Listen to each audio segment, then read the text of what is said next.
ये सब मन का खेल है महाराज। ध्यान से सुनना, मन जब अव्यक्त होता है तब उसको परमात्मा कहते, परावाणी। मन का प्रकटीकरण हमेशा शब्द के रूप में होता है। यदि मन को जीतना है तो शब्द को जीतो। परावाणी यह मन की अव्यक्त स्थिति है, माने उस समय मन पैदा नहीं हुआ, केवल शुद्ध चैतन्य मात्र है, वो परावाणी।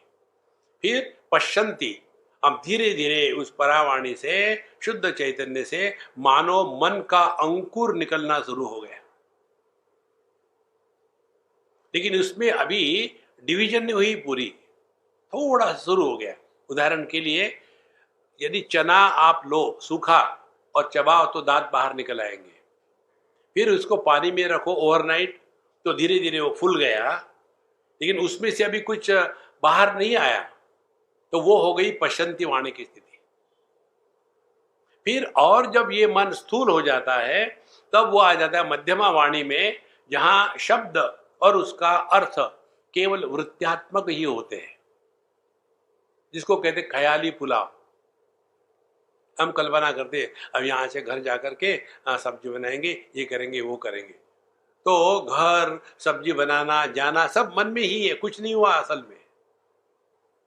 और यही मन जब स्थूल रूप से, पूर्ण रूप से प्रकट हो जाता है तब उसको वैखरी वाणी कहते हैं। हमारे होठ नहीं बोल रहे, आपके कान नहीं सुन रहे, होठों के माध्यम से मन बोल रहा है, कानों के माध्यम से होगा तो मन बोल रहा है, सुन रहा है।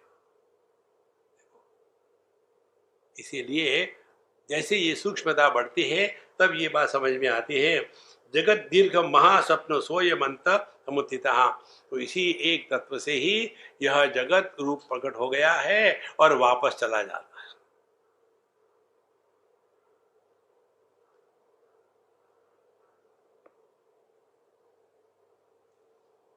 इस ज्ञान में निष्ठा पाकर के रहना, यही अध्यात्म की पराकाष्ठा है।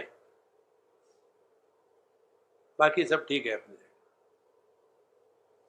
और ये तब हो सकेगा जब हमने इसका महात्म्य जागृत किया अपने बुद्धि में।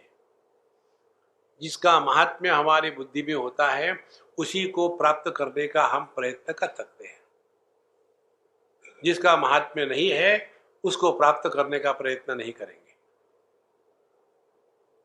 जैसे पैसे का महात्म्य हमारे बुद्धि में है तो हमको कोई डिफिकल्टी नहीं।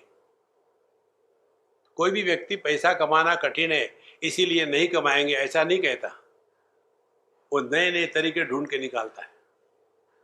इसी प्रकार से जब तक के अध्यात्म की वैल्यू हमारे हृदय में नहीं उतरती ना, तब तक के हमको डिफिकल्टी है, प्रयत्न है, वो ऐसा है, ये ऐसा है, आगे क्या होगा, पीछे क्या होगा,